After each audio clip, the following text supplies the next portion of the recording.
তো তার সালমান শাহকে নিয়ে কুরুচিপূর্ণ মন্তব্য এবং খোঁচা মাইরা হিংসার ছলে কথা বলা, সেটা আর কি একটু দেখায়নি। মারা গেছে অনেক বছর হলো, তারপর তার ছবি দেখেনি, তার ফ্যান হলো কি করে? মানুষের কাছে শুনে অথবা আমরা ইমোশনাল জাতি ফ্যান হয়ে বসে আছি। আমরা ইমোশনাল জাতি ফ্যান হয়ে বসে আছি। তা আপনি ইমোশন করতে পারেন নাই কেন এই জাতিকে?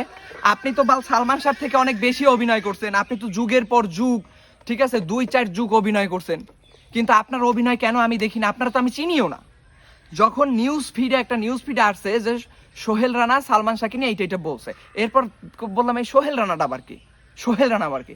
এরপর গিয়ে আমি ইউটিউবে সার্চ দিছি, সার্চ দেওয়ার পর আসছে কি, রুবেলের ভাই সোহেল রানা, রুবেলের বড় ভাই সোহেল রানা, রুবেলের বড়, মানে ওইখানে ওনার পরিচয় হয়েছে ওনার ছোট ভাইরে দিয়া, এরপর হয়েছে ওনার পরিচয় দিছে, মানে ওনার ছোট ভাই ওনার থেকে ফেমাস, মানে ওনার কোনো যোগ্যতাই নেই। যোগ্যতা খালি আছে কি, যে সালমান শাহরে নিয়ে মনে করেন মানে এরকম ভাবসাব নিয়ে মনে হিংসার ছলে কথা বলা। যাই হোক,